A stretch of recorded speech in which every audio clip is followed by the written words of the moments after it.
welcome to Hairly Relatable, the podcast. I am your host, Nicole, and I used the bathroom, and now I can't get the right angle, but we'll make do. This is Hairly Relatable, episode number 7, and I'm actually batch recording. OMG, I learned a podcast terminology. I'm official now. And my ambiance is legit because I spent some time rearranging some things and it's cute. This is a bonus episode that I wanted to record because it's kind of like a New Year's episode, an intention episode. I don't know what I'm going to talk about episode. Now I do. I wanted to share my journey of the last year of starting this podcast, even though I documented most of it, and there were a lot of ups and more downs. But look, we're here, walking in a winter wonderland. A beautiful revenge salon located in Westwood, New Jersey, and the views and policies that I speak about don't necessarily reflect what upholds right here in the salon's opinion. So there's my disclaimer. I forgot to say it. But here we are, episode 7. How did we get here? Listen, what was my bright idea to start a podcast? It was insane. I don't know. I just talk. That's what I do. I talk. I don't stop. So insert the idea to do this. And I didn't know how. So really, thank you, Marissa, and the Let's Just Be Real podcast, because it was my inspiration and her patience that got me to this point of consistency. And there's days that I don't feel motivated to open the computer, and now I don't have to because I have a new phone, and the iPhone 16 is legit, and I plugged in the microphone and figured out how to do it. Well, then I do have to use my computer to edit it. So there you go.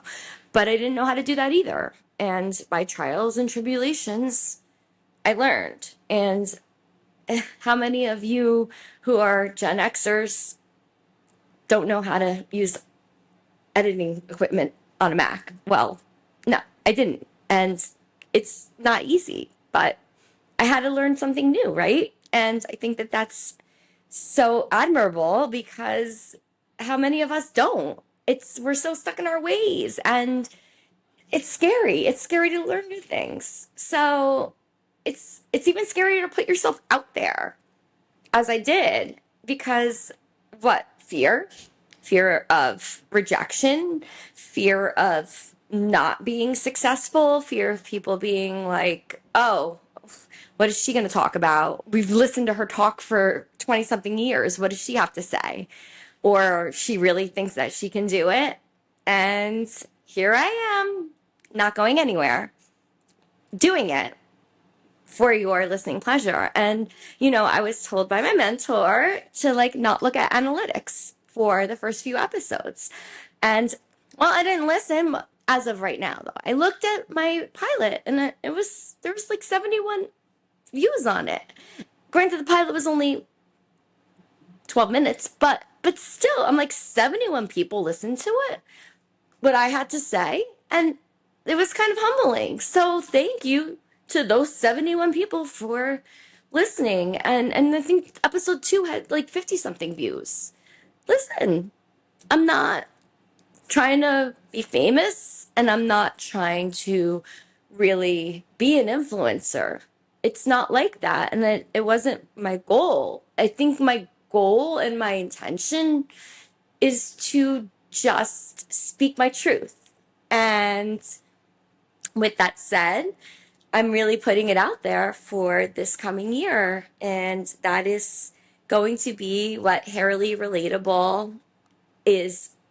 My vision is to grow this brand organically and by really putting my authenticity behind it. And that's what I want. I want to just speak my truth and stay true to myself, who I am, and really attract that like-minded client, those like-minded viewers, those like-minded followers, and whoever wants to listen and be a part of this Hairly Relatable world. So that's it. I'm just really grateful, and I'm really, really humbled, and really I'm just having fun, and I'm having a great time, and I'm so, so excited to see where else this brand and the salon goes. So that's really also what I wanted to tap into with this episode, was like, wow, this year, what a whirlwind it was. So back in 2023, I decided to like revamp my Instagram. And I think like it was just a basic hair picture Instagram, before and afters, no big like handle, no nothing behind it. And I think I said to a client, I was like, I'm really interested in like revamping my Instagram, like coming up with an idea. And shortly thereafter that, I think I toyed around with a couple different names, but Hairly Relatable came up in one of my ideas. And the whole like everything was just relatable. It's relatable. It's relatable. And it's such a trending word right now. But I felt it was a good word. It's not going anywhere. And Hairly, it was like, well, it's fairly relatable, or it's barely relatable. And if you follow me and know me, the whole idea of Hairly Relatable was going to be with my moonlighting job. And if you scrolled back on my Instagram, you might have caught what that was.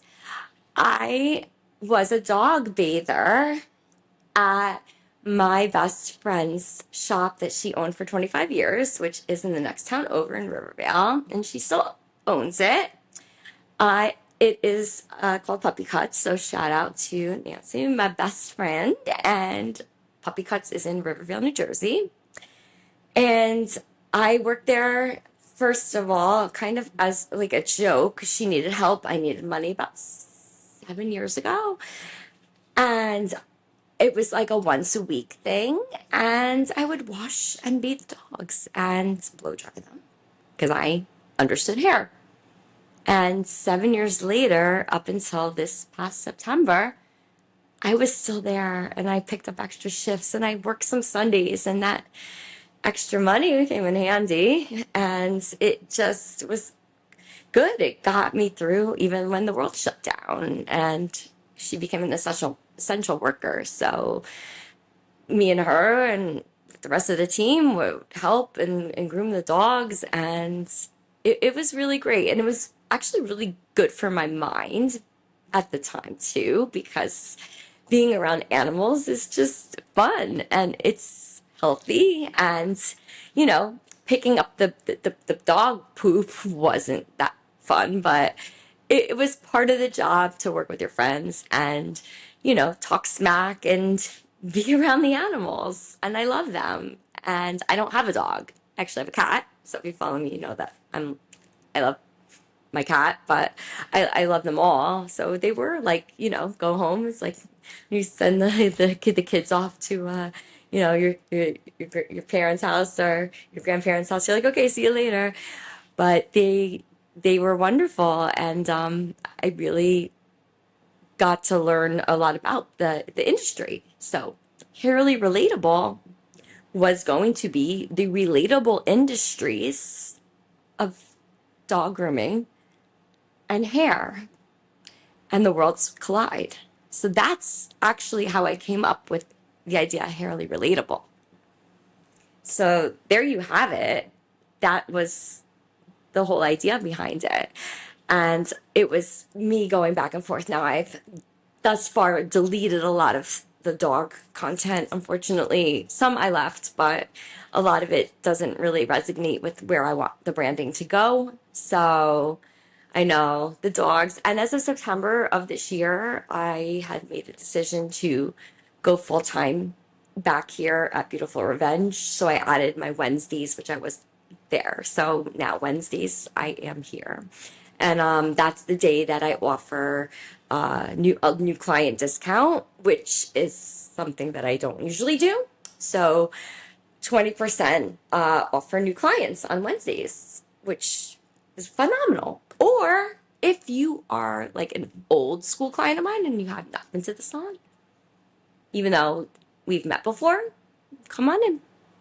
I'll honor the 20%. So I think that that's a great opportunity, especially because I usually don't participate in any like Groupons or anything or discount work. So I think new client specials is a nice way to meet people, and 20% off of like services, highlights, retouch. So, but Hairly Relatable has been basically my focal point, and the Instagram started growing. I've been active on the site Threads, which I've really gotten a lot of information from. And it's such a good site because it's broadband. There's stylists from all over, and it's different views, different opinions, and a lot of nitty gritty of rawness, a lot of insights for ownership, a lot of insights for success stories, what works, what doesn't work. And not so many before and after pictures, it's more a forum. So that I like too because I can ask a lot of questions, or so that was a really cool outlet also. I tried to get onto Substack for journaling mostly. I don't think that that worked out for me as well as Threads did. I was sitting on my leg and I fell asleep. Let's talk about YouTube. On YouTube, one of my reels hit like 3.3 thousand views. And it went viral, and that was really cool. I have about 50 YouTube shorts up, and it's so hard to stay consistent as like a YouTube editor. I'm gonna put my camera down a little bit.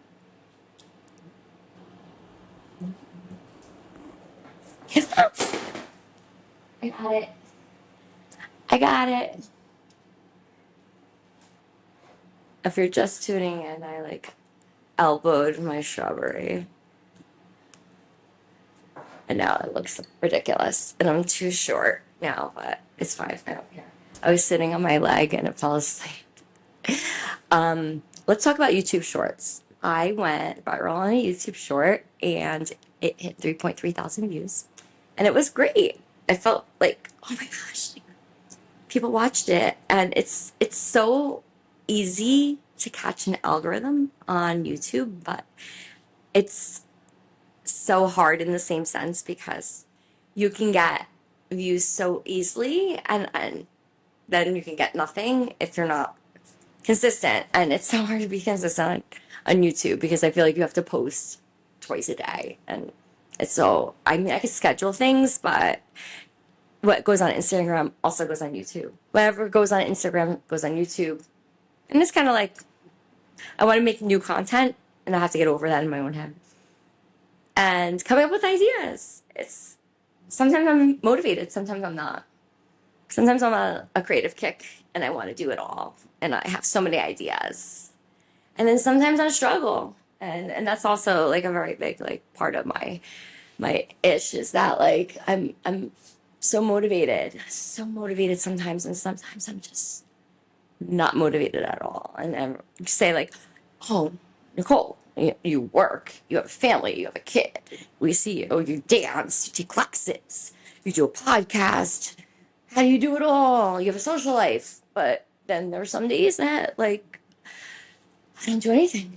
And I wake up and I have this like, grand plan of attack. And there's nothing. Like I can't even move. Like, I want to go to the gym and then I don't even get to the gym and then I'm complaining the rest of the day. But, I've learned in my progression of life give myself grace, right? And we can't get it all done. It will get done. And, it is consistency. And it doesn't have to be like a fire away consistency. It could be just a slow and steady consistency. And as long as you stay in a groove, and that groove is not to lose it.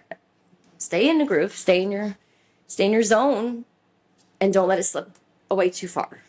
And I think that goes say with anything, like working out, going out, dance classes.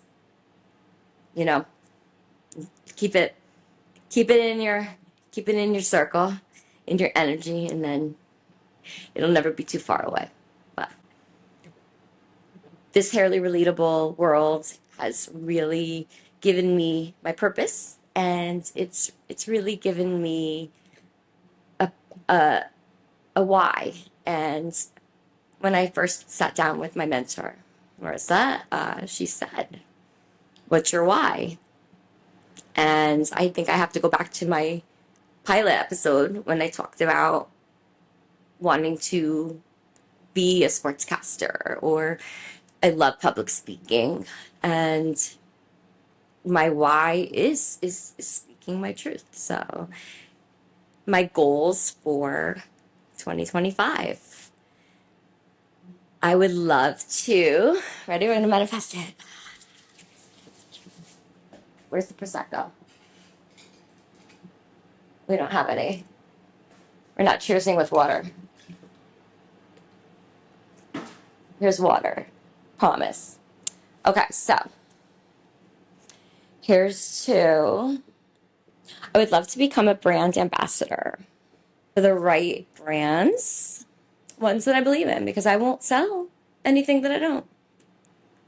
So I'm not going to mention any, but if you match my vibe, holla at your girl.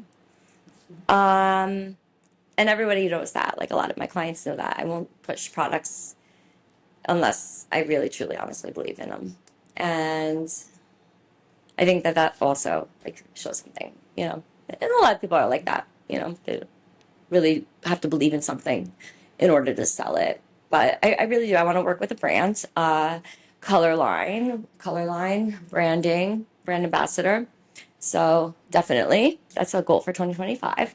Okay, so that's a goal, 2025 goals. I would like to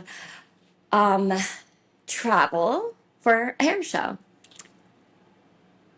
I would like to maybe go to a big hair show. Maybe a hair show in Vegas. Maybe a hair show in Miami. Maybe not international just yet. We'll get there. But yeah, I'd like to get on a plane and go to a real deal hair show. I can do it. We can do it. I'm gonna get there. Done. Poof. Sprinkles forget fairy dust. So there's 2 goals. Let's see. And that's aside from the goals that are status, booked and busy, right? Because that's all we want in our chair, is to be booked and busy and just happy. And it's not about the views for me. It's about speaking my truth and getting my word out. So yes, if you're listening, I appreciate it, and I don't take it for granted. So keep doing the podcast. Goals. I'd like to hit it. I'd like to hit 50 episodes of Hairly Relatable and have an event with the DJ. I have so many goals for 2025. Maybe I won't decorate. Maybe I won't. I won't become an interior designer after this. But so many goals, and I'm sure that there's going to be more. But happy, healthy, successful. Set your own goals. Manifest what you guys feel is your dreams, wishes, aspirations for the new year. And again, this whole Hairly Relatable world is my own joy. It's my own ideas. It's my own original content. It's everything I'm pouring my heart into. And, you know, I think that when you come from a place like that, you can't go wrong, right? We'll see where it takes. Keep going. So cheers to the new year. Cheers to 2025. Cheers to everything that has been accomplished, that's already been written, and cheers to whatever is yet to come. Stay relatable, stay happy, healthy, all the best. Thank you so much for joining me. This is episode 7, your bonus episode, our little insights into how Hairly Relatable was started, and all my best wishes to you and yours. Love you all. Thanks again. And next time we cheers with some good stuff. Bye.